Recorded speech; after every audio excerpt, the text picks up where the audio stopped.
Alright guys, Fuller with another video. Shout outs to the whole LDBC. So, no boxing this time, but I wanted to talk a little bit of football.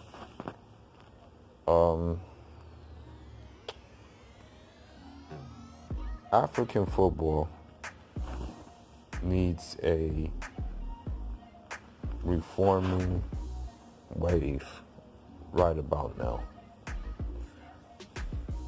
I was reading basically some reports that I saw on my Instagram feed, and I was just reading about the Nigeria under 20 team.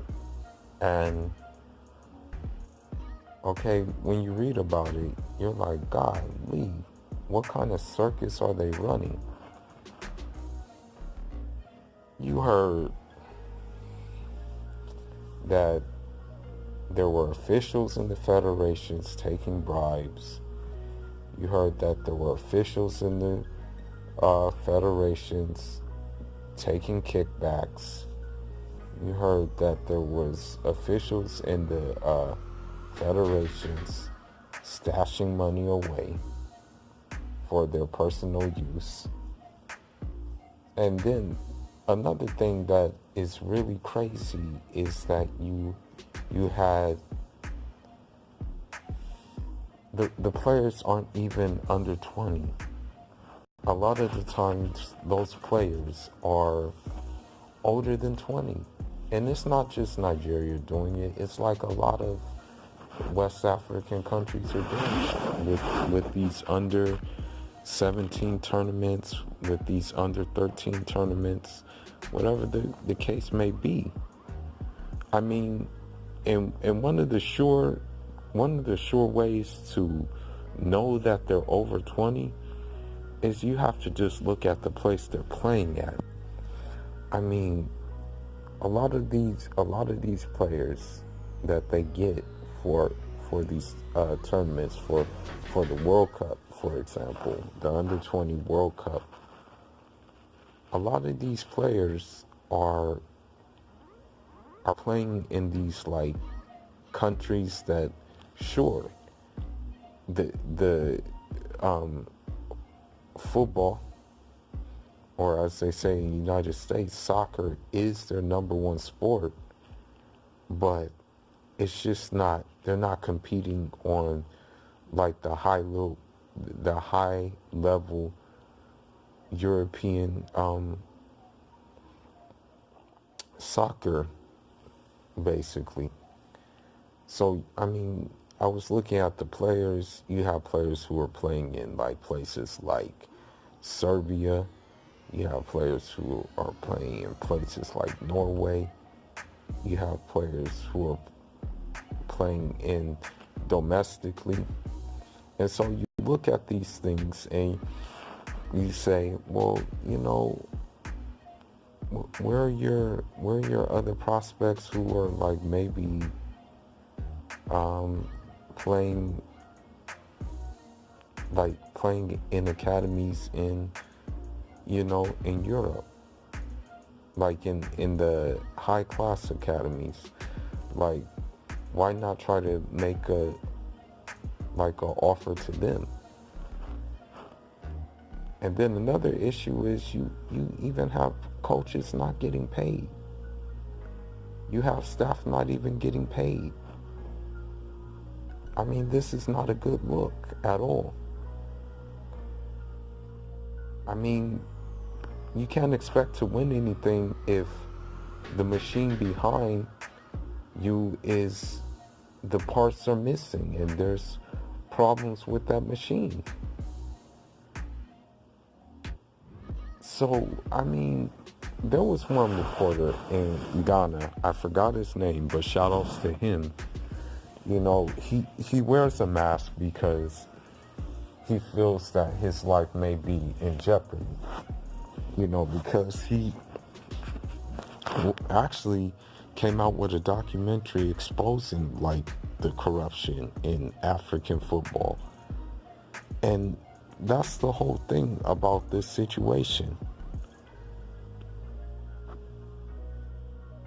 if if the whole continent of Africa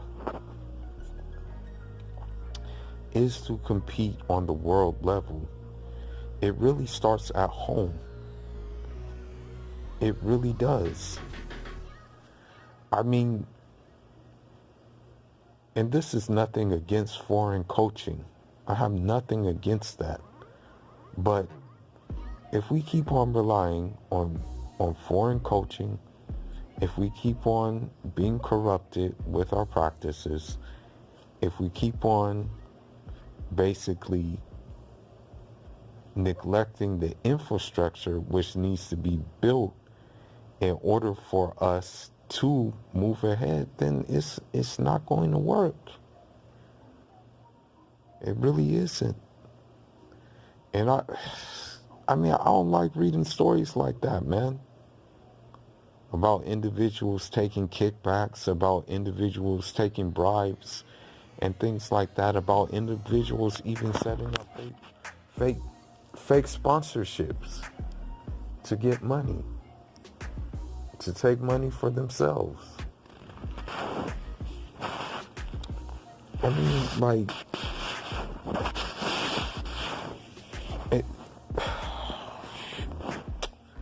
I guess you can say, man, it starts with the head. And if the head is not right, man, we can't expect the body to be right. At the end of the day, when I say heads, I mean heads of states.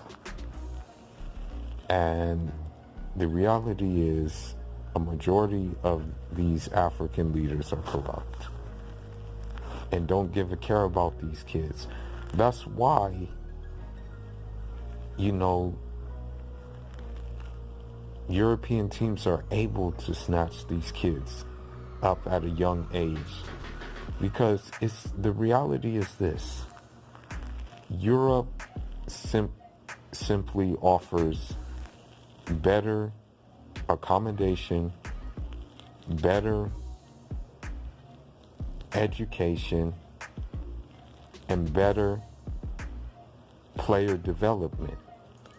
Not only are you when you're in a European academy, and this is coming from having little cousins and other family members who are currently in football academies in Europe. When you're in an academy, sure, you're devoted to playing football, but you're also getting a great education. You're also able to continue that education as long as you see fit.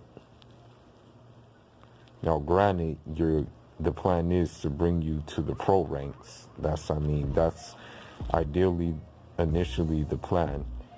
But most of the time, you're going to have an education as well with that pro rank. And the reality is, Africa simply doesn't offer something like that. That's just the bottom reality. The leaders have not put forth the effort to do things like that, to keep these players from leaving. And the thing is when these players leave, and when these players play for these European clubs are giving them big sums of money. And in turn, what happens is, with this money, country patriotism will come second. I mean, let's be honest. And this is just common sense. Who would want to play for somewhere for free and you're not going to get paid versus playing somewhere where you're getting basically you're getting paid a Rolls-Royce Phantom a week? And that's just the situation. I mean, these African teams, you have, I mean, it's going on right now with Nigeria. You have like players who are not getting paid, and they're just saying, you know what? The hell with this. I don't need this. I don't care if I am a Nigerian. I'm not gonna play. You guys aren't gonna pay me. Yeah, I'm just being real. Like, it would be nice that if countrymen were that patriotic, but I mean, it's simply not going to be like that. You have to pay these players. You have to accommodate these players. I mean, there's many episodes in African football where it's just the same sad tale. And in order to move ahead, there has to just be basically a reformation in the whole, and just the whole thing, man. But man, I'm just gonna stop ranting, man. I just want to make that short video because on my timeline, I'm like, are you serious? You know, like when you read things like that. So I just had to make this video, you know, about this particular issue. But I mean, leave your thoughts.